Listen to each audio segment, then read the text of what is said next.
Welcome back student. आज फिर इस वीडियो में मैं आप लोगों को बताने वाला हूँ व्यंजन के बारे में, और ये क्लास जो होने वाली है वह आपकी व्यंजन की क्लास होने वाली है। ठीक है ना, हिंदी में व्यंजन की क्लास ये होने वाली है। इसमें आप लोगों को व्यंजन का मैं आधा पार्ट जो है वह क्लियर करवाऊंगा, बाकी बचा हुआ पार्ट जो है वह कल आप लोगों का क्लियर हो जाएगा। ठीक है ना, इसमें देखिएगा, इसमें जो है सबसे पहली अगर मैं बात कर लेता हूँ तो व्यंजन क्या होता है, तो यह एक स्वतंत्र इकाई होती है। यह एक क्या होती है, स्वतंत्र इकाई होती है। यानी अगर हम दूसरे भाषा में कहते हैं तो यहाँ पर क्या हो जाएगा, वे वर्ण जिनका उच्चारण स्वर की सहायता से होता है तो उसे व्यंजन कहते हैं। वे वर्ण जिनका उच्चारण स्वर की सहायता से होता है तो उन्हें हम क्या कहते हैं, उन्हें व्यंजन कहते हैं। चलिएगा आगे देखते हैं। ठीक है, जिसमें से पहला जो पॉइंट आ जाता है, पहला वत्सर स्पर्श व्यंजन आता है।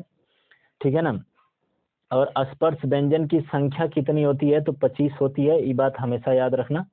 ठीक है ना, इसमें आप लोग देखोगे तो यहाँ पर आप लोगों के सामने क्या है, क वर्ग है, पहला दिया हुआ है क वर्ग, और क वर्ग में आप लोगों का दिया हुआ है, देखो क ख ग घ अंगा। ठीक है ना, यहाँ पे बिंदी रहेगी, क ख ग घ अंगा, ये आपका क्या है, तो यह आपका क वर्ग हो जाएगा। चलिए आगे बढ़ते हैं, यह क वर्ग हो जाएगा। इसके बाद अगर मैं बात करता हूँ तो यहाँ पर दिया हुआ है च वर्ग। च वर्ग देखिएगा, अच्छा क वर्ग से जो क वर्ग का जो उच्चारण स्थान होता है वह कंठ होता है। च वर्ग है, च वर्ग में च छ ज झ इया आता है। स्टूडेंट यहाँ पे भूल गया, यहाँ पे इया कर लीजिएगा।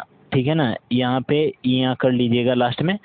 तो यह क्या होता है, यह आपका च वर्ग होता है। च वर्ग का उच्चारण स्थान की अगर मैं बात करता हूँ तो यह क्या होता है, तालव्य होता है। ठीक है ना, क्या होता है, तालव्य होता है। चलिए आगे बढ़ते हैं। यहाँ पर अगर मैं बात करता हूँ तो यहाँ पर आप लोगों को दिख रहा होगा कि ट वर्ग क्या है, ट ठ ड ढ ड़। ठीक है ना, इनका उच्चारण स्थान जो है वह यह मूर्धन्य होते हैं, मूर्धन्य। ठीक है ना, और त वर्ग का उच्चारण स्थान दंत होता है, और प वर्ग का उच्चारण स्थान ओष्ठ होता है। क्लियर है, यहाँ तक चीज़ें समझ में आ गई होंगी। ठीक है ना, तो ये आप लोग बिल्कुल बेहतरीन तरीके से याद कर लीजिएगा, क्योंकि बहुत सारे एग्जाम में इनसे क्वेश्चन पूछा गया है। देखिएगा, तालव्य में और कौन कौन सी चीज़ें आती हैं, तालव्य में और कौन सा ऐसा आता है जिसका उच्चारण होता है। ठीक है ना, तो तालव्य उच्चारण स्थान और किसका होता है, तो बड़े वाले स का होता है। ठीक है ना, मूर्धन्य जो होता है यह आपका क्या होता है, षटकोण वाला स होता है। दंत जो होता है यह आपका क्या होता है, तो यह आपका दंत जो होता है, दंत आपका ये वाला स होता है। तो इसके बाद आगे बढ़ते हैं स्टूडेंट, आप लोग लिख लीजिएगा पूरी तरीके से प्रॉपर।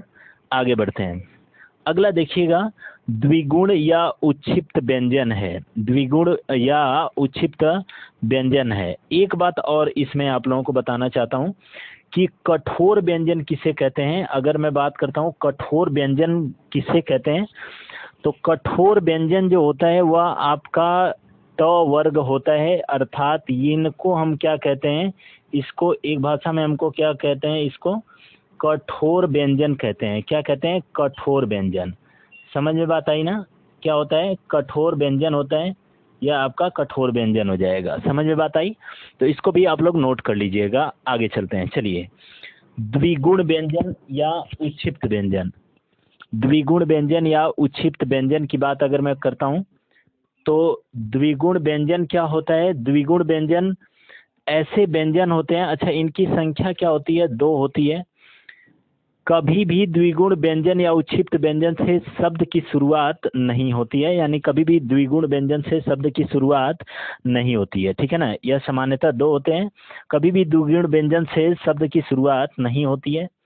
जैसे देखोगे ना, ये देखो डलिया और ढकना, ढको तो हम लोग वैसे भी हम लोग क्या कहते हैं, हम लोग स्पर्श व्यंजन कहते हैं। ठीक है ना, अब बात आती है यहाँ पे द्विगुण व्यंजन की। तो द्विगुण व्यंजन में जब नुक्ता लग जाता है, इन्हीं डलिया और ढकना ढ में जब नुक्ता लग जाता है तो यह क्या कहलाता है, यह द्विगुण व्यंजन कहलाते हैं। ठीक है ना, आगे देखिएगा अंतस्थ व्यंजन। अंतस्थ व्यंजन इनकी संख्या क्या होती है? तो अंतस्थ व्यंजन की संख्या 4 होती है। य, र, ल, व, ये आपके 4 होते हैं अंतस्थ व्यंजन। अब इसमें एक चीज समझिएगा कि य का उच्चारण स्थान जो होता है वो तो आप लोगों को पता ही है, ठीक है ना। य का उच्चारण स्थान सबसे पहले हम लोग देख लेते हैं। तो य का उच्चारण स्थान तालु होता है, ठीक है ना। और आपका र का उच्चारण स्थान मुर्घा होता है, और आपका ल का उच्चारण स्थान दंत होता है। यानी य का जो अगर बात करता हूँ, एक सेकंड इसको थोड़ा सा कम करते हैं ब्रश को। य का जो उच्चारण स्थान होता है वह क्या होता है? वह तालु होता है, ठीक है। और जो अगर र की बात कर रहा हूँ तो र का उच्चारण स्थान जो है वह आपका मुर्घा होता है, ठीक है, यह आपका मुर्घा होता है। ल का उच्चारण स्थान जो है यह आपका क्या होता है? दंत होता है, ठीक है ना। क्या होता है? दंत होता है। और अगर व का उच्चारण स्थान देखें तो व का उच्चारण स्थान दंत और प्लस क्या होता है? ओष्ठ होता है। दंत और प्लस क्या होता है? ओष्ठ होता है इसका उच्चारण स्थान। चलिए आगे बढ़ते हैं। अगला दिया हुआ है प्रकंपित व्यंजन या लुंठित व्यंजन। अच्छा, प्रकंपित व्यंजन या लुंठित व्यंजन, जिन वर्णों का उच्चारण 2 बार हो तो उसे हम क्या कहते हैं? प्रकंपित व्यंजन कहते हैं, ठीक है ना, या उसको लुंठित व्यंजन कहते हैं। जैसे में आप लोगों का दिया हुआ है क्या? र दिया हुआ है, ठीक है ना। जैसे आप लोगों का क्या? र दिया हुआ है। चलिए आगे बढ़ते हैं। अगला आप लोगों का वत्सर्य व्यंजन आता है या पार्श्विक व्यंजन बोलते हैं, ठीक है ना। क्या बोलते हैं? वत्सर्य व्यंजन बोलते हैं या फिर पार्श्विक व्यंजन बोलते हैं। तो वत्सर्य, ठीक है ना, या पार्श्विक, ठीक है ना। क्या होता है? पार्श्विक होता है, ठीक है। वत्सर्य या पार्श्विक व्यंजन किसे कहते हैं? तो देखिएगा यह क्या होता है। तो वत्सर्य या पार्श्विक व्यंजन जो होता है यह होता है ल, ठीक है ना। वत्सर्य या पार्श्विक व्यंजन को क्या कहते हैं? ल कहते हैं, ठीक है ना। और इसके बाद अगर मैं बात करता हूँ ऊष्म व्यंजन की संख्या कितनी होती है, तो ऊष्म व्यंजन की संख्या, चलिएगा देखिएगा, यहाँ पे बात आ जाती है ऊष्म व्यंजन, ठीक है ना। ऊष्म व्यंजन की संख्या कितनी होती है? तो इनकी भी संख्या कितनी होती है? 4 होती है, ठीक है ना। कौन कौन से होते हैं? तो स होता है, और क्या होता है? तो षटकोण वाला स, छोटा वाला स, और क्या होता है? और ह हो जाता है। तो यह क्या होता है? यह आपके ऊष्म व्यंजन होते हैं। अच्छा, इनका उच्चारण स्थान अगर मैं बात कर रहा हूँ तो पहला जो स है इसका मैंने आप लोगों को बता भी चुका हूँ कि क्या होता है? तालव्य होता है। यह क्या होता है? तालव्य होता है, यह तालव्य है, ठीक है ना। तालव्य होता है। इसके बाद अगर इसकी बात कर रहा हूँ तो यह क्या होता है? मूर्धन्य होता है, ठीक है ना। मूर्धन्य होता है, ठीक है। और इसके बाद स जो है उसका दंत होता है, इधर लिख देता हूँ, क्या होता है? दंत होता है। और इसके बाद अगर मैं ह की बात कर रहा हूँ तो इसका क्या होता है? कंठ होता है। समझ में बात आई? इसका उच्चारण स्थान क्या होता है? कंठ होता है। चलिए आगे देखते हैं। अगला जो आप लोगों का पार्ट है वह संयुक्त व्यंजन है। संयुक्त व्यंजन, ठीक है ना। एक सेकेंड, ठीक है। संयुक्त व्यंजन, संयुक्त व्यंजन क्या होता है? तो संयुक्त व्यंजन जो होता है स्टूडेंट, यहाँ पे देखिएगा कौन कौन से होते हैं। तो इनकी भी संख्या कितनी होती है? 4 होती हैं, ठीक है ना। इनकी भी संख्या कितनी होती है? 4 होती हैं। जैसे में आपका क्या हो जाएगा? जैसे 6 हो जाएगा। और 6 को कैसे मिला करके बनाते हैं? तो क और प्लस क्या? स, ठीक है ना। क प्लस स मिल करके 6 का निर्माण होता है। दूसरा जो होता है वह त्र होता है।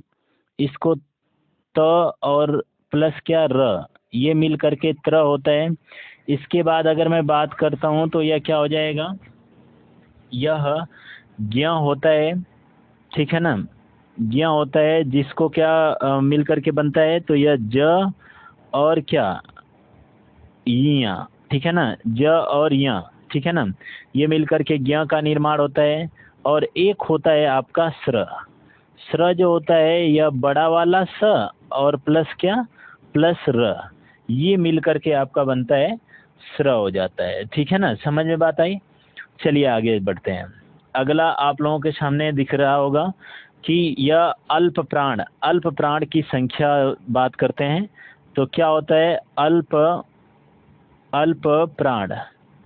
अल्प प्राण की संख्या जो होती है वह क्या होती है।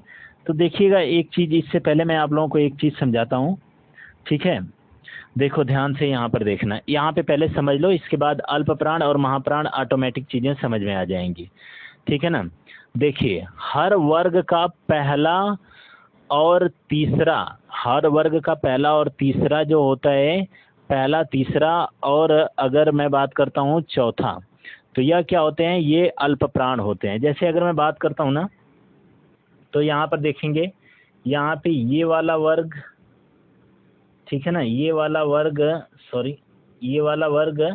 ठीक है ना, ये क्या हो जाएगा, ये अल्प प्राण कहा जाएगा। क्या कहा जाएगा, तो अल्प प्राण कहा जाएगा, ठीक है ना। दूसरा वाला ख वाला जो है यह महाप्राण होगा, फिर ग वाला जो है यह अल्प प्राण होगा, फिर घ वाला जो है यह महाप्राण होगा, फिर अंगा वाला जो है यह आपका अल्प प्राण होगा। तो चलिए आगे बढ़ते हैं और समझते हैं आगे चल करके अल्प प्राण की संख्या देखते हैं।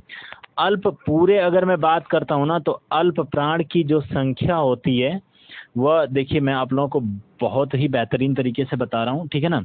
अल्प प्राण की जो संख्या होती है कौन कौन से, अच्छा संख्या जो होती है इनकी कितनी होती है, 20 होती है, ठीक है ना, इनकी संख्या 20 होती है। अगर मैं बात करता हूँ तो पहला, तीसरा और पांचवें वर्ग के अक्षर को क्या कहते हैं, अल्प प्राण कहते हैं। जैसे अगर मैं बात करता हूँ तो देखो क आ जाएगा, यहाँ पे ग आ जाएगा और यहाँ पर क्या हो जाएगा, अंग आ जाएगा, ठीक है ना। उसके बाद च आ जाएगा, इसके बाद क्या आ जाएगा, ज आ जाएगा, इसके बाद आपका इया हो जाएगा, ठीक है ना। इसके बाद आपका ट आ जाएगा, इसके बाद आपका ड आ जाएगा, इसके बाद आपका ड़ आ जाएगा, ठीक है ना। इसके बाद आपका त हो जाएगा त, ठीक है ना, त, द और क्या हो जाएगा, न हो जाएगा। बाकी बचा हुआ इधर लिखता हूँ, ठीक है। यहाँ पर कितना हो जाएगा, देखो प, ब और क्या, म, यह अल्प प्राण की संख्या है। अच्छा इसके अतिरिक्त भी होता है, देखो ड़ होता है, ठीक है ना, फिर आपका क्या होता है, य, र, ल और क्या होता है, व, ये आपके क्या होते हैं, अल्प प्राण होते हैं। टोटल के टोटल 20 होते हैं। चलिए आगे बढ़ते हैं। आगे आप लोगों को महाप्राण बताता हूँ, ठीक है ना। तो क्या होता है महाप्राण, ठीक है ना, क्या है, महाप्राण है। और महाप्राण देखिएगा स्टूडेंट, महाप्राण जो है यह यूपी टेट और यूपी सी टेट और आपका यूपीपी के लिए बहुत ही महत्वपूर्ण वीडियो है, ठीक है ना। इसको आप लोग प्लीज पूरा देखिएगा, ठीक है। इनकी संख्या कितनी होती है, तो इनकी संख्या 15 होती है, ठीक है ना। महाप्राण जो है इनकी संख्या कितनी होती है, 15 होती है। दूसरे और चौथे वर्ग के अक्षर को क्या बोलते हैं, महाप्राण बोलते हैं। चलिए देख लेते हैं।